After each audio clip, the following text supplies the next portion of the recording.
Hello friends, आज हम पढ़ेंगे मैट्रिक्स। देखिए मैट्रिक्स के बारे में। मैट्रिक्स क्या चीज़ होती है? मैट्रिक्स होती है एक एरे है, मैट्रिक्स रो और कॉलम का। ठीक है, regular array of row and columns. ठीक है, जिसके अंदर क्या होते हैं, रो भी होते हैं और कॉलम्स भी होते हैं। उसका एक रेक्टेंगुलर बॉक्स होता है। ठीक है, रेक्टेंगुलर बॉक्स के अंदर जब रो और कॉलम दोनों चीज़ें होती है उसे हम क्या बोलते हैं? हम बोलते हैं मैट्रिक्स। ठीक है, जैसे कि मान लीजिए इससे कोई फ़र्क नहीं पड़ता कि आपकी रो कितनी है या मैट्रिक्स कितनी है। रो भी ज़्यादा हो सकती है मैट्रिक्स कॉलम से, और कॉलम भी ज़्यादा हो सकते हैं रो से। ठीक है, और दोनों इक्वल भी हो सकते हैं। मैट्रिक्स सिर्फ और सिर्फ यही चीज़ है कि एक तो रो और कॉलम का जो अरेंजमेंट होता है एक रेक्टेंगुलर बॉक्स के अंदर, उसे हम क्या कहते हैं? मैट्रिक्स कहते हैं। ठीक है, उसके बाद देखिए मैट्रिक्स बहुत टाइप की होती है। जैसे कि मान लीजिए मैट्रिक्स होती है, मैट्रिक्स को हम कैसे, रो और कॉलम के जो अरेंजमेंट को हम कैसे लिखते हैं? रो और कॉलम के अरेंजमेंट को m क्रॉस n में लिखा जाता है। m क्रॉस n में हम कैसे लिखेंगे? m क्रॉस n में हैज m रोज और n कॉलम। स्टार्टिंग्स के अंदर, स्टार्टिंग में हम क्या लिखते हैं? स्टार्टिंग में हम लिखेंगे मैट्रिक्स के अंदर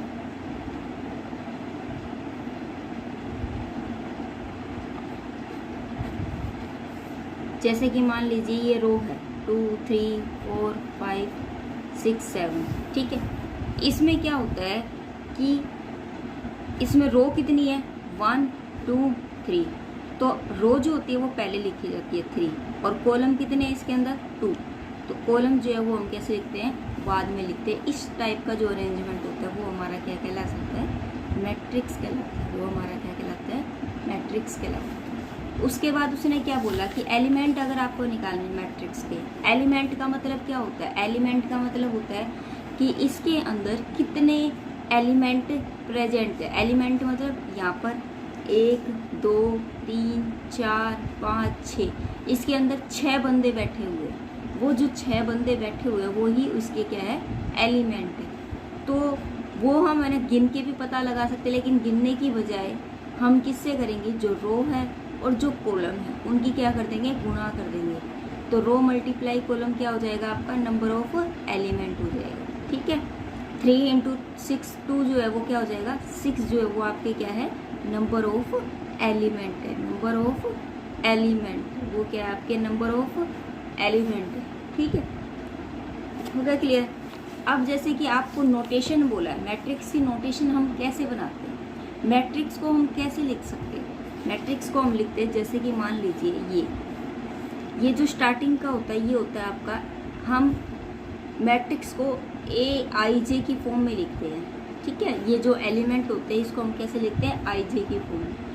IJ का मतलब क्या होता है?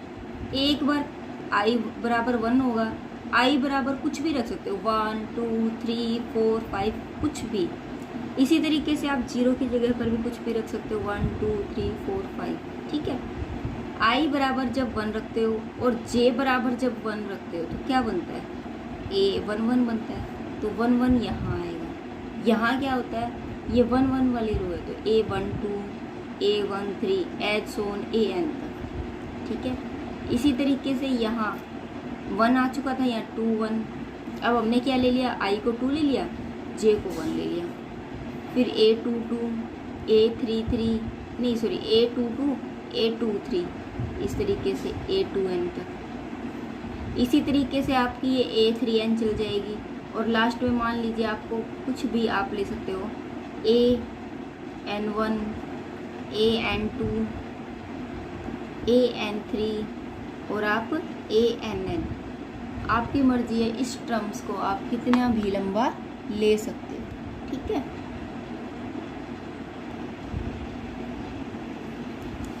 क्लियर है? तो इसे हम बोलते हैं मैट्रिक्स की नोटेशन।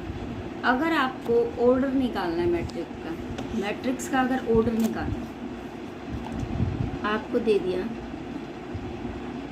ऑर्डर ऑफ मैट्रिक्स, तो ऑर्डर भी हम कैसे निकालेंगे? रो और कॉलम की मल्टीप्लाई करके निकलेगा। ठीक है, तो number of rose multiply number of column. ठीक है, उसके बाद आपका आता है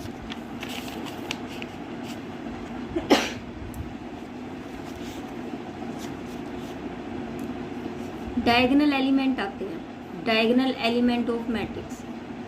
ठीक है, दूसरा आता है आपका प्रिंसिपल डायगोनल ऑफ मैट्रिक्स।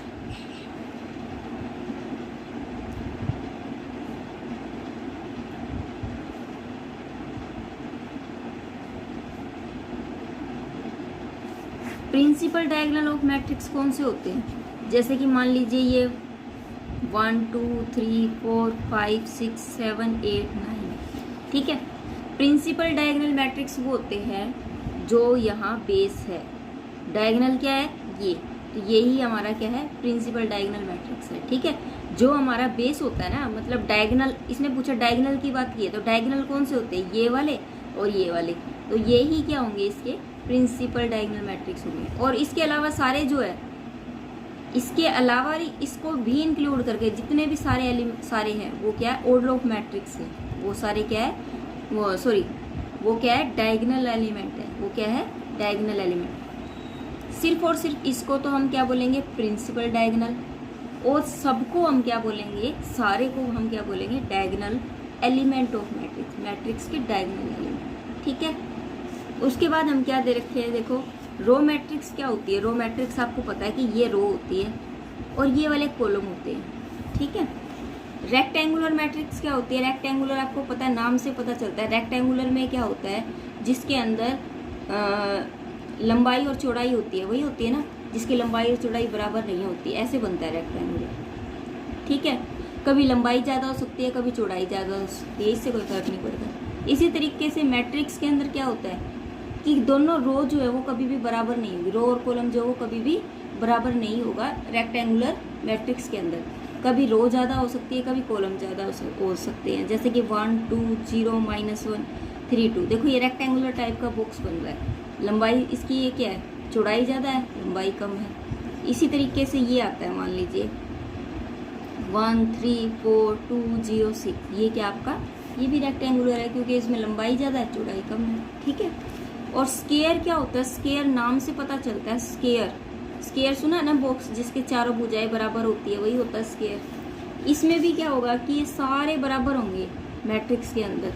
ठीक है, अगर आप 1 2 ले रहे हो तो 3 4, रो भी 2 है और कॉलम भी क्या होंगे? 2। अगर आप रो ले रहे हो 3 1 2 3 4 5 6 7 8 9, तो कॉलम भी आपके क्या होंगे? 3 होंगे। रो और कॉलम क्या होंगे? बराबर रहेंगे। ठीक है, उसे हम क्या बोलते हैं? स्क्वायर मैट्रिक्स बोलते हैं। उसे हम क्या बोलते हैं? स्क्वायर मैट्रिक्स बोलते हैं। ठीक है, डायगोनल मैट्रिक्स आपको पता है। डायगोनल मैट्रिक्स क्या होती है? डायगोनल मैट्रिक्स होती है जो डायगोनल पर होते हैं। मैंने अभी बताया ना, डायगोनल पर ये होते हैं। डायगोनल मैट्रिक्स की एक क्वालिटी होती है कि डायगोनल मैट्रिक्स के अंदर यहाँ पर कुछ भी हो सकता है डायगोनल के ऊपर, लेकिन इसके अलावा सारी जगह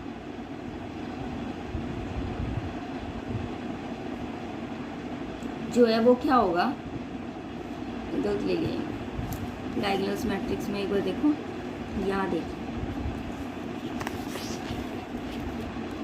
1 0 0 0 2 0 0 0 4। डायगोनल मैट्रिक्स में क्या होगा कि सिर्फ डायगोनल पर ही एलिमेंट होंगे, उसके अलावा सब ये ऊपर और नीचे ये जो होंगे एलिमेंट क्या होंगे? 0 होंगे। ठीक है, ये होता है डायगोनल मैट्रिक्स। ठीक है, डायगोनल ही मैट्रिक्स के ऊपर बेस एक और होता है स्केलर मैट्रिक्स। स्केलर मैट्रिक्स, ये दोनों सेम से है, स्केलर मैट्रिक्स। अब देखिए, डायगोनल मैट्रिक्स और स्केलर मैट्रिक्स में क्या होता है? स्केलर मैट्रिक्स तो डायगोनल होती है, लेकिन डायगोनल जो होता है वो स्केलर नहीं होता। ऐसा क्यों? क्योंकि स्केलर मैट्रिक्स के अंदर क्या होते हैं? सेम बात वही है, लेकिन सिर्फ और सिर्फ डायगोनल के जो एलिमेंट होते हैं ना, वो सेम होते हैं इसके अंदर डायगोनल के एलिमेंट जो होते हैं वो क्या होते हैं? सेम होते हैं। अगर आप 1 लेके चल रहे हो डायगोनल पर तो सारे ही 1 होंगे। अगर 2 लेके चल रहे हो तो सारे ही 2 होंगे। अगर आप 3 लेके चलते हो तो सारे ही 3 होंगे। अगर आप 4 लेके चलते हो तो सारे ही 4 होंगे। लेकिन डायगोनल मैट्रिक्स में ऐसा नहीं है। डायगोनल वाले में आप कोई भी एलिमेंट ले सकते हो डायगोनल पर, 1 2 3 4 5 6 7 8 9 कुछ भी। लेकिन इसमें क्या होंगे, सेम होंगे। तो ये वाली चीज़ कभी भी स्केलर नहीं हो सकती, पर स्केलर वाली चीज़ जो है वो डायगोनल हो सकती है। इसको आप डायगोनल बोल सकते हो, और ये डायगोनल है भी, क्योंकि डायगोनल पर ही एलिमेंट है इसके। लेकिन डायगोनल वाले को स्केलर नहीं बोल सकते, क्योंकि स्केलर ये कहता है कि मेरे पास तो सारी चीज़ें एक जैसी होनी चाहिए। अगर मैं टॉफ़ी खाऊं तो एक जैसी खाऊं, ठीक है, और नहीं खाऊं तो एक भी ना खाऊं। लेकिन ये तो कह रहा है कि जो भी आता है आने दे, चाहे किसी भी कलर की आए। तो ये क्या कहोगे, ये ज़्यादा नखरे वाला है, ठीक है। उसके बाद देखो क्या दे रखा है, यूनिट मैट्रिक्स क्या होता है। यूनिट मैट्रिक्स नाम से पता चलता है, यूनिट आपने पढ़ा भी है, वेक्टर के अंदर भी 1 1 वाला केस होता है। तो यूनिट मैट्रिक्स के अंदर क्या होता है, यूनिट मैट्रिक्स के अंदर 1 0, यूनिट मैट्रिक्स के अंदर क्या होता है, 1 1 आता है। क्या आता है, 1 1 आता है। सारी जगह क्या लेंगे हम, 1 1 लेंगे, ठीक है। यूनिट मैट्रिक्स में हम क्या लेंगे, 1 1 लेंगे। इसको हम किससे डिनोट करते हैं, आई से डिनोट करते हैं। किससे डिनोट करते हैं, आई से।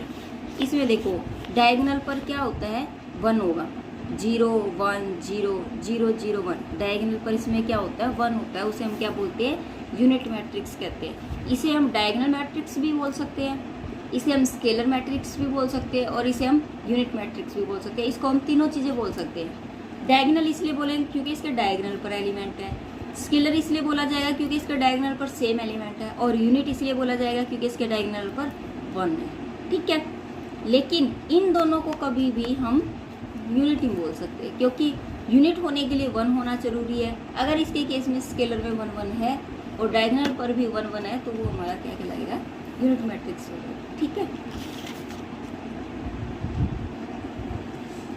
देखो उसके बाद क्या दे रखा है, जैसे कि मान लीजिए जीरो मैट्रिक्स। जीरो नाम से पता चलता है जीरो मैट्रिक्स, जीरो जिसमें सारे एलिमेंट क्या होते हैं, जीरो होते हैं, उसे हम बोलते हैं जीरो मैट्रिक्स। जैसे कि मान लीजिए 0 0 0 0, तो उसमें क्या होती है, नंबर ऑफ रोज भी जीरो, नंबर ऑफ कॉलम भी जीरो, उसे हम क्या बोलते हैं, जीरो मैट्रिक्स बोलते हैं। कंपेरेबल मैट्रिक्स क्या होती है,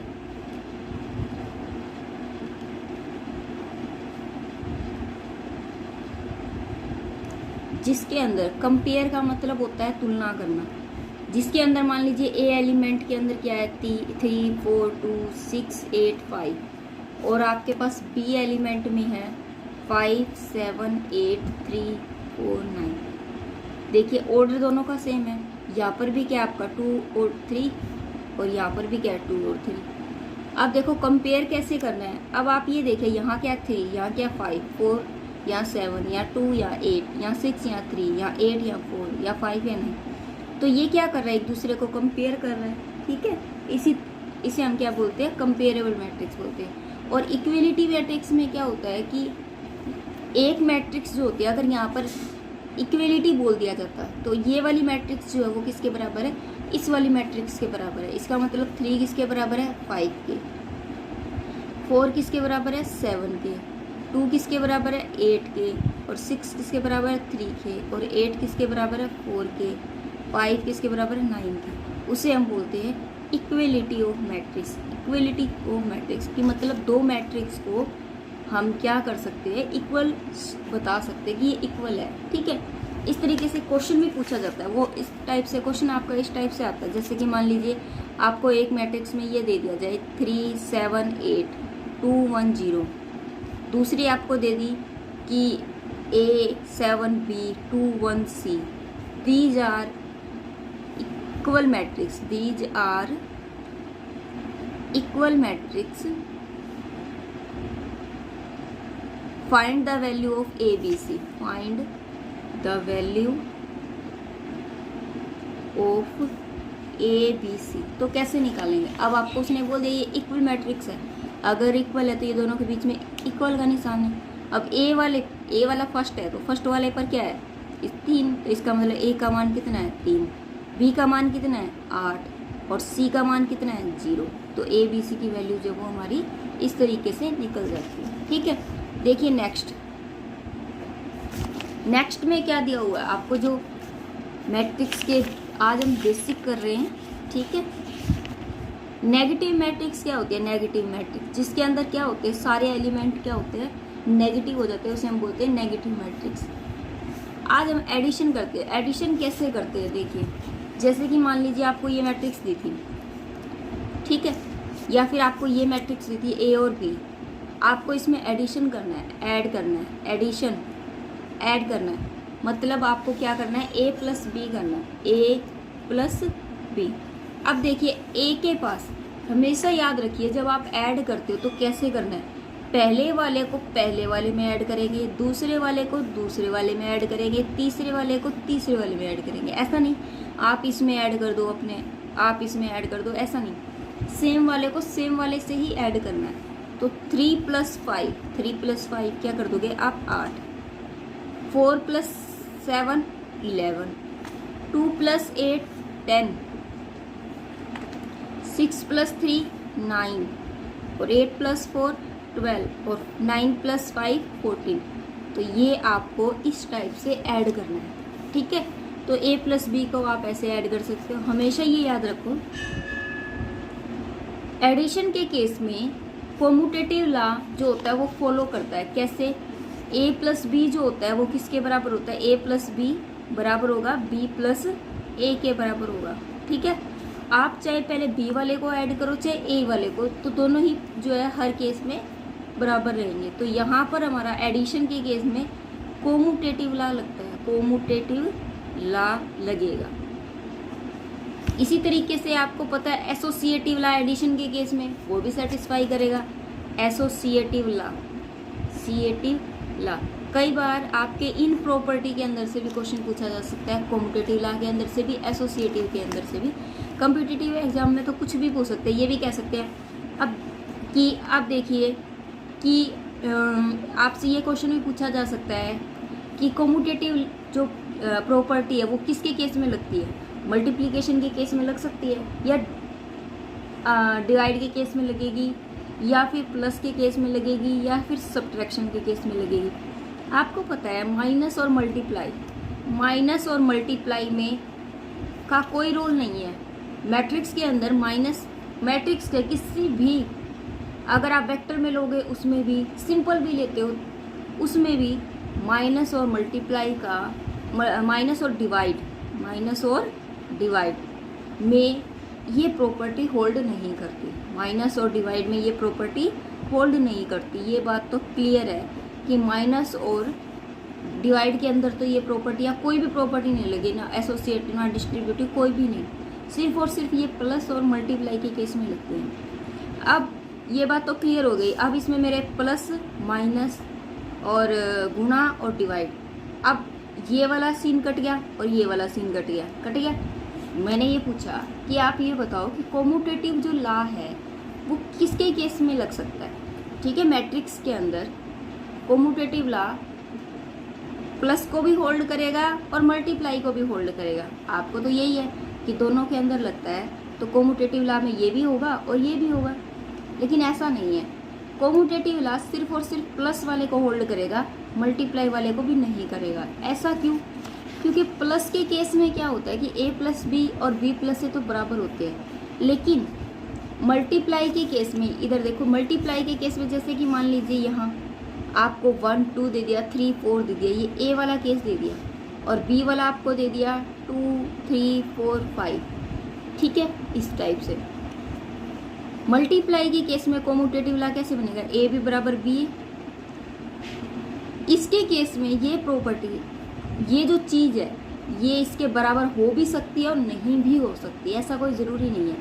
रेयर केस तो ऐसा ही होता है कि कभी भी बराबर होती ही नहीं है, ठीक है, यही देखा जाता है, कभी बराबर नहीं होती। जब हम A की गुणा B से करेंगे और B की गुणा फिर A से करेंगे तो वो जो है कॉम्यूटेटिव लॉ को होल्ड नहीं करता। तो इसके अंदर मल्टीप्लाई के अंदर कभी भी कॉम्यूटेटिव प्रॉपर्टी होल्ड नहीं करेगी। क्वेश्चन पूछ लिया जाए कि कॉम्यूटेटिव प्रॉपर्टी किस के अंदर होल्ड करती है, तो आपको ऑप्शन दे दिया, तो आपको क्या लिखना है, सीधा प्लस वाले पर टिक लगाना है, मल्टीप्लाई पर कभी भी टिक मत लगाना, ठीक है।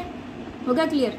अब देखो एसोसिएटिव लॉ क्या कहता है। एसोसिएटिव लॉ में क्या होता है कि A प्लस और B प्लस C उसके बराबर क्या, किसके बराबर होता है, A प्लस B, और ये हो जाएगा plus C,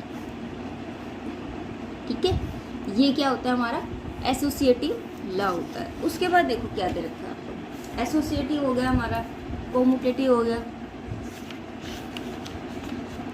negative of matrix तो आपको पता ही है,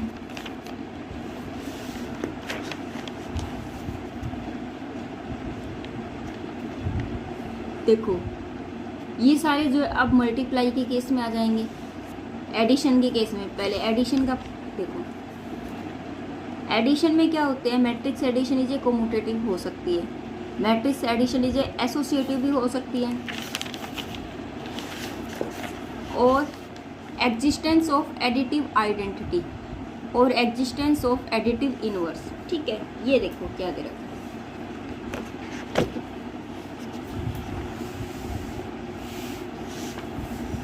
एग्जिस्टेंस ऑफ आइडेंटिटी। आइडेंटिटी का मतलब क्या होता है कि आप उस मैट्रिक्स के अंदर क्या ऐड करोगे कि सेम ही एलिमेंट आए, ये होती है हमारी एग्जिस्टेंस ऑफ आइडेंटिटी।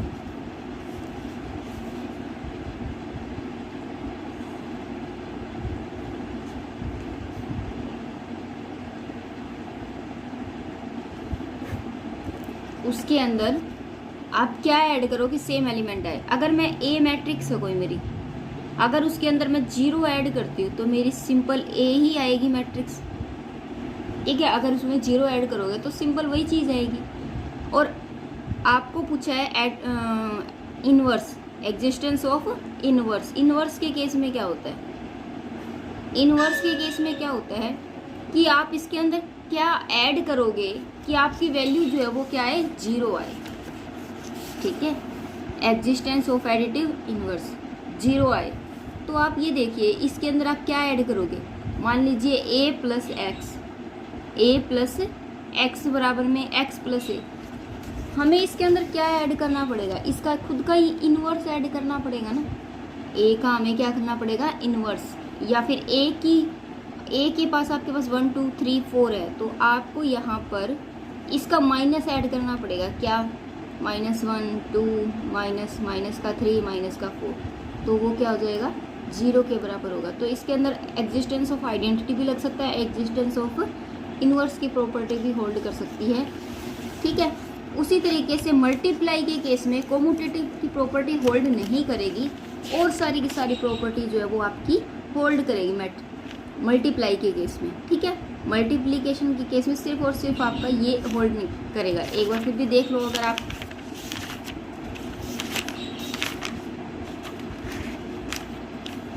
ये देखो properties of matrix multiplication. Matrix multiplication associative, only associative होगा। कैसे, A B into C, A dot B C.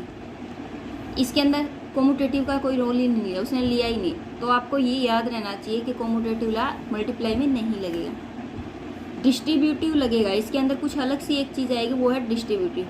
Distributive नाम से पता चलता है डिस्ट्रीब्यूट होना, जिसके अंदर गुणा का निशान भी आ रहा है, प्लस का भी। तो ए बी प्लस सी, अब ए की गुणा पहले बी से करेंगे तो ए बी, फिर सी से करेंगे तो प्लस ए सी हो जाएगा। इसके अंदर हम डिस्ट्रीब्यूटिव ला लगाएंगे। और तो इसने बोला कि multiplication of matrix is not necessary commutative, वो कोम्यूटेटिव हो भी सकती है, नहीं भी हो सकती, इससे हम डिफाइन नहीं कर सकते। ठीक है, हो गया क्लियर। ठीक है, इसके अंदर हमारी सिर्फ 2 प्रॉपर्टी, इसके अंदर कोम्यूटेटिव की जगह पर हमारी ये 2 चीज़ आ जाएगी। क्लियर है। ठीक है, आज के लिए हम इतना ही करते हैं और फिर नेक्स्ट वीडियो में हम नेक्स्ट स्टार्ट करेंगे। ठीक है, ओके बाय।